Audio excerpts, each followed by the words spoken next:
సంక్షోభం నేపథ్యంలో ఇంధన పొదుపు చర్యలు పాటించాలన్న ప్రధానమంత్రి నరేంద్ర మోదీ పిలుపును తెలంగాణ గవర్నర్ శివప్రతాప్ శుక్లా ఆచరిస్తున్నారు. తన కాన్వాయ్ను తగ్గించుకోవాలని గవర్నర్ నిర్ణయాన్ని తీసుకున్నారు.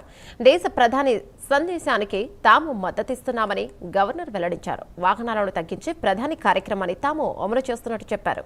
లోక్భవన్లో ఇప్పటికే సగం వాహనాలను తగ్గించామని అన్నారు. వాహనాలను తగ్గించడం వల్ల ఖర్చులు తగ్గుతాయని తెలిపారు సీఎం రేవంత్ రెడ్డి. మంత్రులు, అధికారులు ప్రధాని సందేశాన్ని అమలు చేయాలని గవర్నర్ కోరారు. తెలంగాణ ప్రజలు కూడా ప్రధాని విజ్ఞప్తిని పరిగణలోకి తీసుకోవాలని సూచించారు. देश के यशस्वी प्रधानमंत्री श्री नरेंद्र मोदी जी ने राष्ट्र हित के लिए कुछ आह्वान जनता से किया है। उन्होंने इस आह्वान को जो जनता से किया है, शुरुआत अपने से किया है।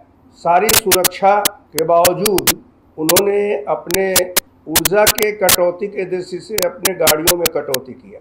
इस समय जो अमेरिका और ईरान का युद्ध हो रहा है, उस दृष्टि से सभी लोगों को मालूम है कि हमारे ही नहीं बल्कि पूरे विश्व में ऊर्जा का संकट है। और इसी को देखते हुए आदरणीय प्रधानमंत्री जी ने देशवासियों से अपील किया।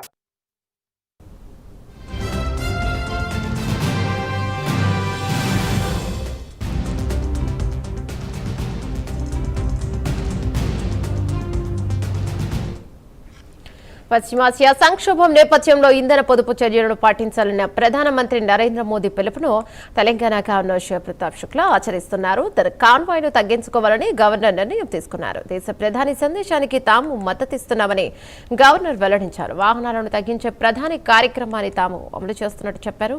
లోక్భవన్లో ఇప్పటికే సగం వాహనాలను తగ్గించామన్నారు. వాహనాలను తగ్గించడం వల్ల ఖర్చులు తగ్గుతాయని తెలిపారు సీఎం రేవంత్ రెడ్డి. మంత్రులు, అధికారులు ప్రధాని సందేశాన్ని అమలు చేయాలని గవర్నర్ కోరారు.